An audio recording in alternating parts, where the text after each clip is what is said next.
Hello, music fans. October 2023 is over, so it's time to count down my top 10 favorite albums that came out in prog rock and metal, starting with number 10, which is Trevor Rabin and his album Rio. This is a rock album that's got some pop, some progressive, and some country influences thrown in.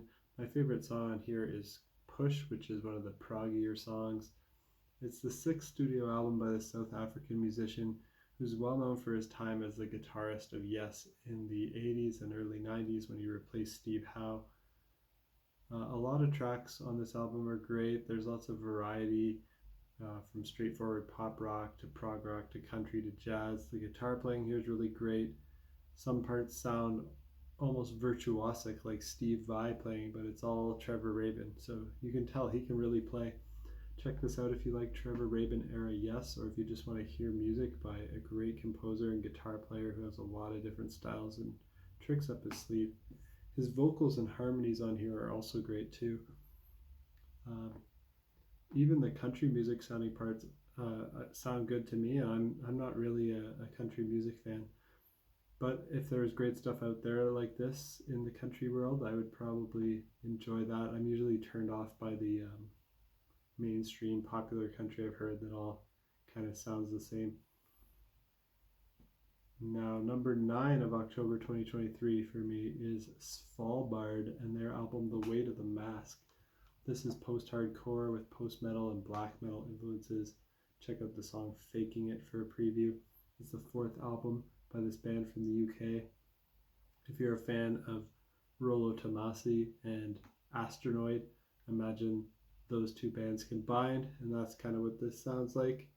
There's black metal influence in the drums with blast beats and the guitars with the tremolo picking. There's lots of shoegaze and post-rock vibes and nice ambient effects. Great female vocals by Serena Cherry, lots of emotion and sadness in this. And number 8 is an album by a band called End, and it's called The Sin of Human Frailty. This is Mathcore with metalcore and industrial metal influences. It's the 2nd album by this American band. Check out the song Gaping Wounds of Earth if you want a preview of this album. If you're a fan of Car Bomb, the Dillinger Escape Plan, and Meshuggah, you'll like this. It also reminds me of early material from a lesser known Canadian band called The End, which is interesting because this band's called End. Very chaotic, brutal, but super engaging album. I like that it's a short album. It's only about 30 minutes.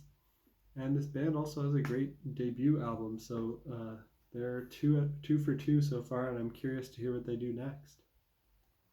Number 7, Apotheus with Ergo Atlas. This is progressive metal. Check out the song Shape and Geometry for a preview. It's the 3rd album by this band from Portugal. If you're a fan of Opeth, in particular their progressive death metal material, you'll like this. This album manages to be both heavy and powerful with great growling death growls, heavy parts, distorted guitars, but also beautiful and hypnotic with great clean vocals and soft parts. It's interesting to me because even the heavy distorted guitar and growling parts sound relaxing to me. It's got this doomy quality to it where you can put it on, get in the zone, and feel relaxed the whole way through. 1 second. There we go. Just had to turn down the baby monitor so you don't hear a little squeak in the video. Next up is number 6, Pattern Seeking Animals. Spooky action at a distance. This is progressive rock. Check out the song Somewhere North of Nowhere. It's the 4th album by this American band. And yeah, everything they've put out is great. They're kind of an offshoot of Spock's Beard. So if you're a fan of Spock's Beard, check this out. Number 5 is Advent Horizon with A Cell to Call Home. This is progressive metal, and check out the song Water for a preview of this. This is their third album. They're an American band. There's a lot of great guitar shredding and piano playing on here. There's a song featuring Jordan Rudess. He does a great keyboard solo as always. Fans of Dream Theater and Rush will like this band. It's all clean vocals, but it's still kind of that progressive metal mixed with progressive rock. There's a lot of emotion in the album. Some of the lyrics sound a little Jesus-y, but I didn't really look into it much. That kind of Christian lyrics is not usually my thing, but the music here is so great that I look past some of that lyrical cheesiness and spirituality. There's great female vocals here from Kristen McDonald on the songs Your Flaws and Truth. And this is the first album that I heard by Advent Horizon, but I went and listened to their past work shortly after hearing this, and it's all great stuff. So what a great band. New favorite of mine to add to my list of bands to follow going forward. Number 4 is Glass Hammer and their album Arise.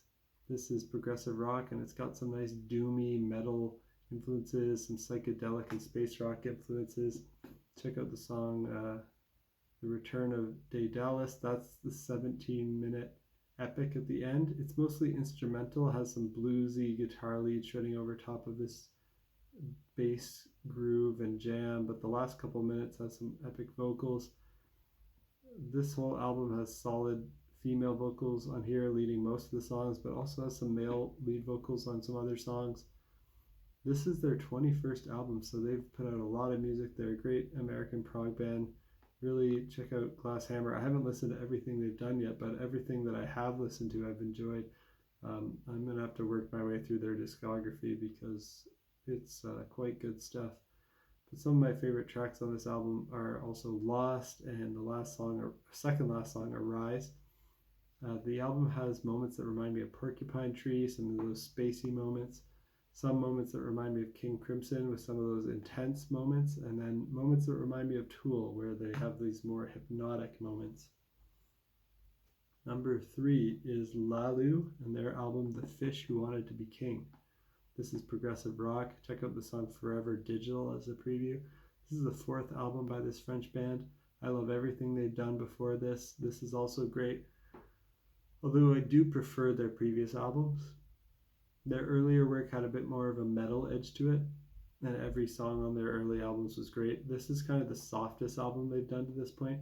It's more leaning into the progressive rock rather than metal. There's no harsh vocals, no guitar chugging, no blast beat drumming, not even that much distortion, but it's more like for people who are fans of classic Yes material from the 70s. The album also has a 14-minute prog epic called Amnesia 1916, which touches on a lot of different styles within the one song. It's my second favorite song on the album. And then, even though this is my least favorite album by Lalu, they're just such a great band that I think this is a strong contender for my top 50 albums of the year list. My one complaint is not every song on the album is great. I didn't love the 4th track, Is That a London Number, which was one of the singles. Kind of thought it was okay, but just didn't live up to the quality of the rest of the album. Number 2 is District 97 and their album Stay for the Ending. This is progressive rock with some metal influences. Check out the song Crossfaded as a preview. It's the 5th album by this American band. Powerful female vocals by Leslie Hunt on here, who is an American Idol finalist. And it's really great to hear a singer from that American Idol world, a world that usually focuses on simple pop music. It's great to hear her working in a prog band afterwards. There's also some great male and female harmonies on some tracks, some chunky metal riffs from time to time. A lot of the music sounds pretty eclectic. The melodies are very atypical but fun to listen to. I think fans of King Crimson will like this. I hear the King Crimson influence in here, hear a bit of the Porcupine Tree influence. It's I think people who like Glass Hammer as well would like this. They kind of have a similar vibe. District 97 is a bit more eclectic, and then when they go pop, they're a bit more pop. Whereas Glass Hammer stays a little bit more in the middle. They don't go quite as extreme eclectic or quite as extreme pop. And my number 1 album of October 2023 is a bit of a cheat because it's the Deer Hunter Migrant Returned. This is progressive rock with indie influences.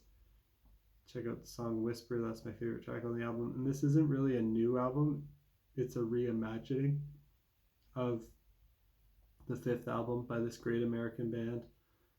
But it's different enough from the original that I'm comfortable calling it a new album. But it was definitely hard for me to rate it here. I love the original version of the album too, but the songs are in a different order on here. They have some slight differences in either recording, production, arrangement. There's 3 new songs on here that I'd never heard before, although Kyle at All Media Reviews mentioned to me that some of these had been put out on like an annex release before, so I just hadn't heard that. But Middle Ground, Like Crazy, and Owls are the new ones to me, and I think just everything on this album is great. So by that metric, it's easily a top 20 album of the year contender for me. I love Deer Hunter, but I also kind of wish the Deer Hunter spent their time working on new material rather than reimagining this old material. I was hoping we would have their new album Sunya by now. I'd much rather they'd focus their energy on that. But the 3 new songs are great. Even if you just count those, it would be at least an amazing EP. But yeah, my favorite track is still my favorite track on the original, Whisper, as I mentioned. It sounds almost exactly the same on this version, but I noticed this new version doesn't have the loud string part in the intro that the original version had. And that's it for my top 10 albums of October 2023. Let me know what you think of these down in the comments. What were your favorites of the month? And stay tuned until next time. Peace out.